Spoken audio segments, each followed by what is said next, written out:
L'entretien des patriotes. Bonjour à tous, heureux de vous retrouver. Barbara Butch, artiste huée et censurée, le dossier. Macron, toujours soutien de Jack Lang et vive la voiture électrique.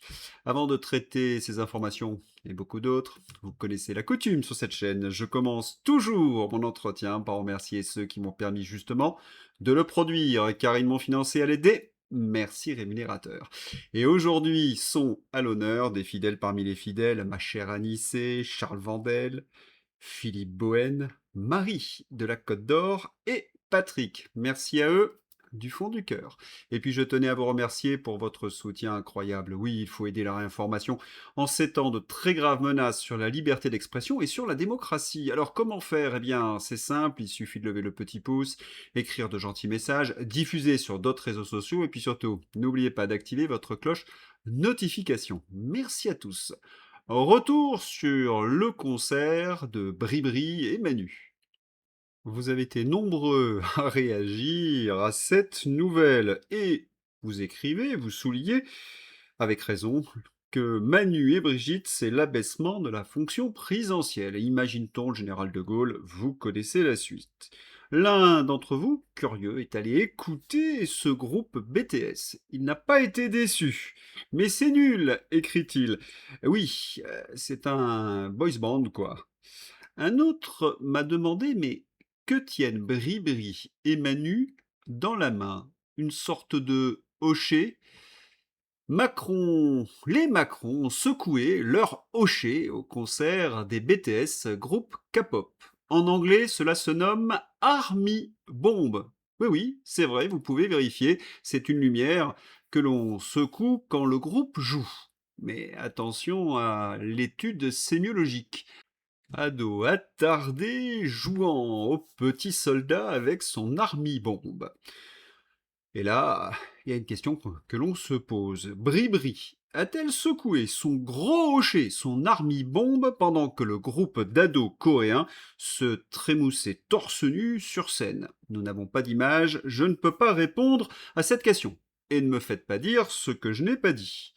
D'ailleurs, vous êtes quelques-uns à me donner un âge bien différent pour Bribri. Bah, c'est à vous de l'écrire, hein, car nous, dans la réinformation, dans la presse libre, on risque de sauter pour diffamation. Vous avez compris, Bribri, c'est un sujet très très sensible. La presse de réinformation marche sur des œufs. Vous le savez bien. Autre sujet sensible, Barbara Butch. Vous vous rappelez de cette DJ poids lourd de la culture progressiste? Pendant la cérémonie des Jeux Olympiques de 2024, comme cette photographie vous le rappelle, elle a incarné un Jésus-Christ LGTB blasphématoire. Petit rappel de ce scandale planétaire. La cérémonie d'ouverture des Jeux Olympiques avait pour fonction de diffuser les valeurs LGTB progressistes. Les preuves, nous avons d'abord le tweet de Barbara Butch, qui l'explique, et le programme de France Télévisions. Mais face au tollé planétaire, la presse, les politiciens macronards ont rétropédalé et ils nous ont raconté un conte à dormir debout pour se disculper. Non, ce tableau n'est pas une scène, mais un pastiche d'un tableau païen bourguignon. Quand je dis bourguignon, c'est le lieu de l'exposition, parce que c'est un tableau flamand, collection du merveilleux musée Mania à Dijon. Si vous êtes dans le coin, à ne pas rater. Mais bien entendu, la scène blasphématoire que nous a présentée Barbara Bush n'a rien à voir avec le tableau du musée Mania. C'est un bobard de la presse pour sauver le soldat Macron. En effet, la charte des Jeux Olympiques interdisait tout prosélytisme. Nous étions donc en présence d'une énorme faute du comité olympique français. Une de plus, les Jeux Olympiques de la honte. Quant à Barbara Bush, parfaite inconnue, elle va devenir une icône, attention, avec un seul N, n'ayez pas mauvais esprit, de la gauche parisienne. Emmanuel Grégoire avec Barbara Bush. Barbara, vous êtes la directrice artistique de Nuit Blanche et vous avez placé cette édition sous le signe de l'amour.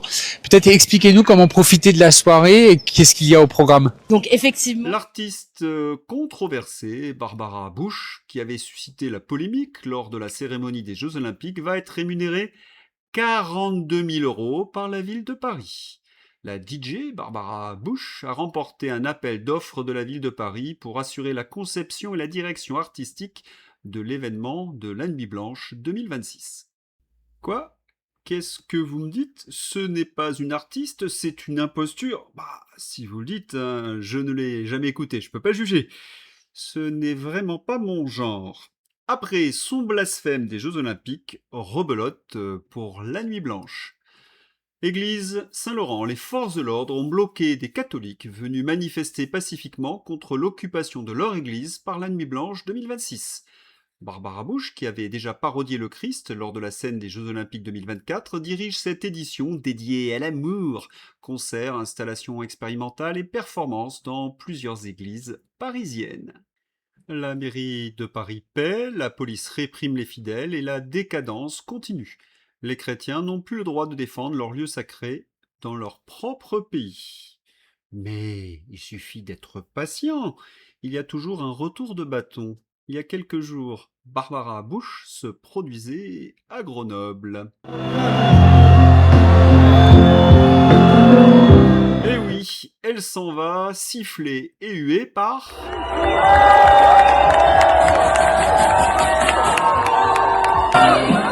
la France insoumise. Réaction unanime de la caste médiatique qui vole à son secours dans les grandes gueules. Le concert de la DJ Barbara Bush interrompu par des militants pro-palestiniens. C'est devenu une tradition française d'empêcher des artistes de s'exprimer. On ne peut pas être Charlie il y a 11 ans et censurer dès qu'on n'est pas d'accord. En même temps, ce monsieur a raison, dans un pays libre démocratique, personne n'a le droit d'empêcher un artiste, même entre guillemets, sur scène ou autre, hein, Dieudonné ou Barbara Bush, même combat. Et que dire du canon français? Si on n'est pas d'accord, eh bien on fait ce que je fais, on le dit, on le clame, c'est la liberté d'opinion. La France insoumise fait régner un souffle d'intolérance par sa violence. C'est très inquiétant. Mais en même temps, je crois que vous serez d'accord avec moi, on ne va pas pleurer sur le sort de Barbara Bush. Et ironie de chez ironie, Barbara Bush, c'était l'icône de la gauche, même de la France insoumise, Gabriel Cluzel. elle est aussi le symbole de l'impossible convergence des luttes. C'est terminé. C'est terminé la convergence des luttes. Il y a les fils qui se touchent. Et c'est vrai. Moi, je suis frappée. L'avis éclairé de Pierre Sautarel. Vu de l'extérieur, l'affaire Barbara Bush paraît dérisoire. Comment une artiste très confidentielle, à l'œuvre misérable et sans public, a-t-elle pu devenir un symbole politique aussi important? Précisément parce qu'elle compte moins comme artiste que comme emblème. Lors des JO, le macronisme l'a choisie pour incarner une France inclusive, LGTB, transgressive et progressiste. Sa valeur était d'abord représentative, elle condensait en une seule figure tout un récit idéologique. Dès lors, son soutien à la loi Yadan, puis son boycott par la France insoumise ne concerne plus seulement une DJ, mais la propriété de ce symbole. Le macronisme l'a institutionnalisé et la LFI a voulu lui retirer son brevet de progressisme lorsqu'elle s'est écartée de sa ligne politique. La disproportion entre sa faible importance artistique et son importance politique n'est donc pas une anomalie, c'est le cœur même de l'affaire. Si on comprend bien, la France insoumise est en train de lancer une OPA sur cette gauche socialiste. L'objectif, la faire tomber à terre pour ensuite la récupérer. Après Barbara Bush, Pigasse Hall. Mediapart s'attaque à Mathieu Pigasse, l'imposture d'un banquier de gauche. En jeu, eh bien, l'influence dans les merdias du service public. Réduire l'influence de Pigasse au profit de la France insoumise. Autre OPA de la France insoumise sur la justice. Bruno Retailleau, Macronard. Le syndicat de la magistrature, principal syndicat des magistrats, qui participe à une conférence de presse organisée par la LFI et qui appelle à manifester contre une loi votée démocratiquement, cette collusion de la justice avec l'extrême gauche doit cesser. Remarquez que l'on peut retourner à Retailleau sa phrase « Allez Bruno, la collusion avec Macron doit cesser ». Mes témoignages douloureux de Marguerite Stern qui lutte contre les LGTB. Voilà pourquoi je me rends à chaque procès la boule au ventre. Voilà pourquoi les gens qui me disent qu'ils vont éclater ma tête et brûlent une école la veille d'une de mes conférences sont impunis. En France, nous sommes désormais trop souvent jugés par des militants de la France insoumise. En France, la justice n'est plus aveugle, elle a les yeux de Soros. Transition toute faite après Barbara Bush, voici Jack Lang. D'ailleurs, la rencontre Bush-Lang a-t-elle eu lieu? Mystère. Mais soyons un peu plus sérieux, revenons à l'interview qui scandalise ceux qui connaissent le dossier Epstein. En effet, Jack Lang a été interviewé par un média sur TikTok et une fois de plus, il peut travestir la réalité en toute décontraction. Et pour cause, il a le soutien du poudré. Ouais, c'est un homme, vis-à-vis de moi, c'est un homme toujours attentif. Vous avez encore des contacts avec lui aujourd'hui ou pas? Oui. Absolument. Et je lui dis ce que je pense. Confirmé d'ailleurs par de nombreuses interviews d'Emmanuel Macron. Il rend hommage à Jack Lang le 24 mars, alors que son nom est plus que cité dans les dossiers Epstein.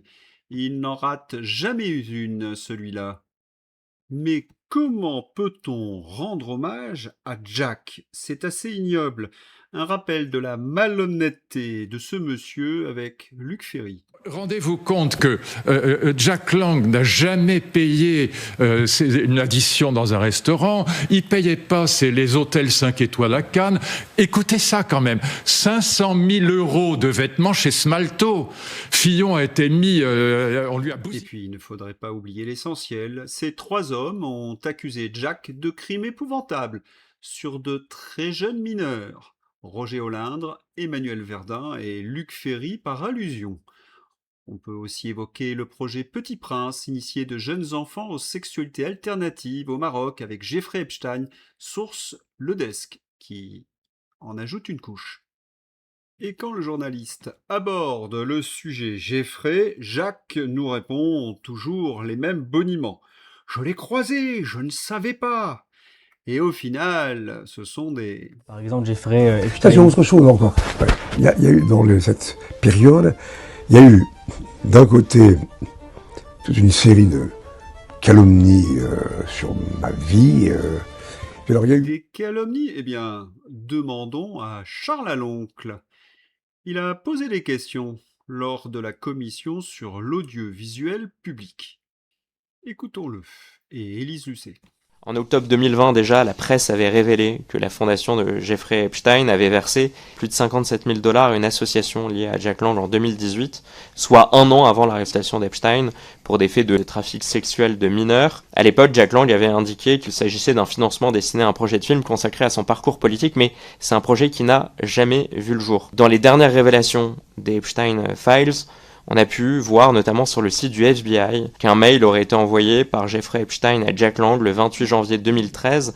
L'objet de ce mail, c'était Petit Prince. Je traduis, c'est de l'anglais. Petit Prince, je vais vous lire le mail, il est très court. De Jeffrey Epstein à Jack Lang. Merci, je vais examiner cela cette semaine et revenir vers vous. L'enfant doit-il être initié à la religion? Doit-il être initié à des nouvelles sexualités? Testé? À quelle fréquence? Tests standardisés, projet d'échantillons, etc. Pouvons-nous organiser un appel plus tard cette semaine?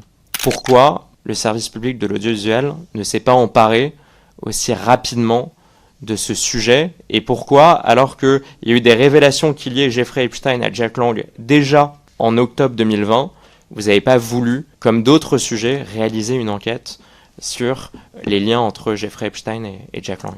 Je peux vous dire, mais vraiment avec certitude et droit dans les yeux, monsieur le rapporteur, que nous nous intéressons beaucoup à ces sujets. Simplement, il y a des arbitrages à un moment de la direction des magazines. Et donc, je vais la nommer, elle s'appelle Elsa Margou. Elsa Margou qui dirige les magazines les magazines d'information qui sont en interne à France Télévisions. Quand on sort de conférence de rédaction, lundi, on lui dit « Ouais, on partirait bien sur l'affaire Epstein ». Ça s'est passé la semaine dernière. Et qu'est-ce qu'elle nous a répondu? Elle nous a dit, ah ben non, Complément d'enquête a déjà fait un premier documentaire sur l'affaire Epstein, donc ils sont prioritaires, ils vont en faire un deuxième. Et là, qu'est-ce qu'on est obligé de faire, nous, pour que l'argent public ne soit pas dépensé à tort et à travers? On est obligé de dire, la directrice des magazines choisit et dit, puisque Complément d'enquête a déjà traité ce sujet, Complément d'enquête va le retraiter une deuxième fois. Je peux même vous dire que Virginie Villard a été interviewée dans un reportage de En Société dimanche soir sur France 5 comme journaliste experte du dossier, et que oui, France Télévisions a très envie d'enquêter sur l'affaire Epstein. Je vous le dis droit dans les yeux. Après, on ne peut pas se faire concurrence entre deux magazines. Ce serait une dépense d'argent public, pour le coup, inique. Ce serait inefficace. Entre guillemets, on se ferait concurrence entre nous. Ce serait vraiment idiot. Donc je pense que ça n'est pas la bonne solution. Merci. Le plus important, c'est que France Télévisions le traite. Or, 6 ans après la révélation de ces liens financiers, aucune enquête n'a encore été diffusée par le sévice public. Et pour cause, il y a quelqu'un qui bloque. Charles Aloncle a demandé à auditionner Caroline Lang, la fille de Jack Lang, mais Yael Braun-Pivet a refusé dès la sortie des fichiers Epstein. Il faut également rappeler que Yael Braun-Pivet s'est opposée à une commission d'enquête sur l'affaire Epstein. Mais après avoir enterré l'affaire Benalla, qui Yael veut-elle ainsi protéger? Ça, on se demande.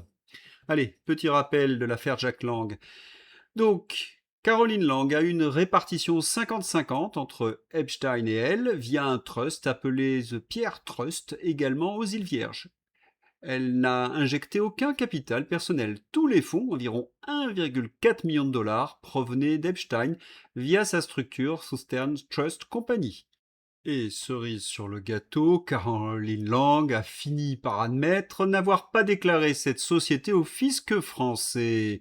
Tiens, Epstein a signé également un testament 2 jours avant sa mort, août 2019, dans lequel il léguait 5 millions de dollars à Caroline Lang. Epstein a dit à Caroline Lang dans un mail de septembre 2017 qu'il se sentait faire partie de sa famille.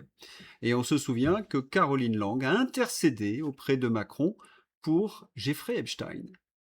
L'affaire Epstein, c'est le scandale du siècle. Planétaire, des tentacules partout. Et vous constatez qu'en France, tout est bloqué au plus haut niveau.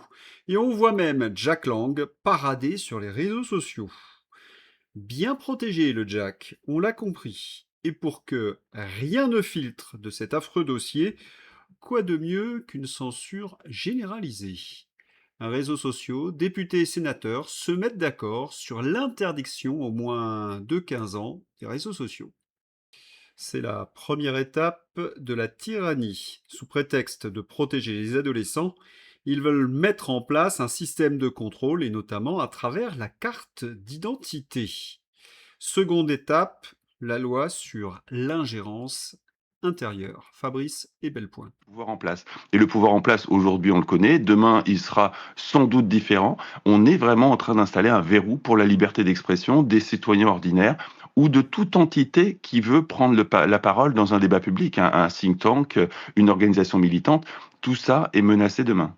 Est-ce que Rapport de 3 sénateurs sur la désinformation. On se dirige vers une entité qui va pouvoir sanctionner la parole des citoyens en contournant les contraintes constitutionnelles, estime Fabrice Ebelpoint, un verrou sur la liberté d'expression. C'est très simple, hein. Le pouvoir de l'extrême centre tremble sur un retour possible des Gilets jaunes. Une coordination des Gilets jaunes sur les réseaux sociaux, et hop, censuré, au nom de l'ingérence intérieure. Et quand on voit l'abominable bilan d'Emmanuel Macron, il y a vraiment de quoi manifester. Prix des carburants. Les sans-plomb et le gazole sont tous deux passés au-dessus des 2 € le litre. Taxes, taxes et encore taxes. Bien sûr, le pétrole remonte sur les marchés financiers, mais le prix de l'essence en France, c'est globalement des taxes. D'ailleurs, beaucoup de Français, pour échapper à ce racket fiscal sur le plein d'essence, ont imaginé que l'électrique serait une bonne solution. À voir. Ouais, les gens qui vont faire leurs vacances avec des voitures électriques, bah, je vous souhaite vraiment bon courage, hein. Vous avez vu? Donc ici, on est censé charger la voiture, mais... Jamais vu un bordel pareil. Galère pour recharger sa voiture électrique sur cette autoroute des vacances.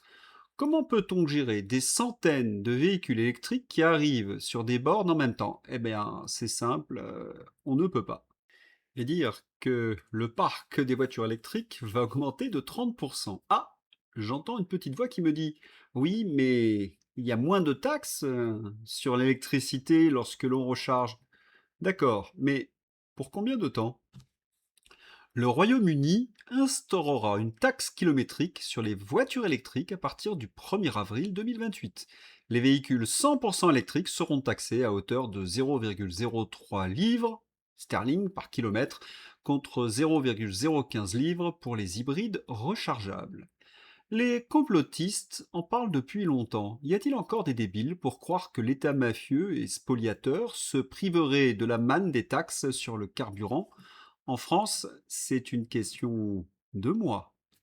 Et quand on sait que le gouvernement est à la recherche de 120 milliards d'euros, à mon avis, c'est une question de semaines. Allez, au bon souvenir de Fantomas. Retour à 90 km à l'heure, de plus en plus de départements craquent. Le retour à 90 km à l'heure apportera également un gain sécuritaire lors des manœuvres de dépassement en favorisant le différentiel de vitesse, notamment avec les poids lourds. Et dire qu'avec son abominable bilan, Édouard Philippe ose encore apparaître en public. C'est complètement fou. Allez, c'est l'heure d'ouvrir la page internationale. Union européenne, pays européens, Russie, de l'eau dans le gaz. Allemagne. L'Allemagne paie effectivement un prix élevé pour sa rupture avec le gaz russe depuis 2022. Avant 2022, la Russie fournissait plus de 50% du gaz naturel allemand et jusqu'à 65% en 2021. Ce gaz bon marché était au cœur du modèle industriel allemand, chimie, automobile, acier. Depuis 2022, la guerre, eh bien, les Allemands achètent davantage de LNG, majoritairement américain. Les prix de l'énergie ont donc fortement augmenté parce que le LNG est bien plus cher. Les surcoûts sont estimés à plusieurs dizaines de milliards d'euros pour l'industrie et les ménages. L'Allemagne a donc eu une perte de compétitivité. L'énergie est plus chère qu'aux États-Unis ou en Chine. Et cela a entraîné des difficultés pour des secteurs entiers comme la chimie, l'automobile, etc. Et entraîné une désindustrialisation. L'Allemagne paie très cher cette rupture, prix élevé, industrie sous pression, comme l'ont admis de nombreux économistes et même d'anciens responsables politiques. C'est la raison pour laquelle l'AfD, parti d'opposition en Allemagne, réclame la fin des hostilités avec la Russie. Florian Philippot. Alice Weidel se lâche. La patronne de l'AfD, parti souverainiste allemand, le dit sans détour. C'en sera fini de l'engagement unilatéral pour l'Ukraine, car ce n'est pas la paix mais la guerre. Plus aucune aide financière, plus aucune arme et pas un soldat pour l'Ukraine. Cela change des pseudo-oppositions parlementaires en France. Oui, plus un euro, plus une arme pour l'Ukraine, mais la recherche de la paix. Et ironie, dorénavant, les pays européens étranglés par cette guerre commencent à s'opposer au diktat de la grosse commission.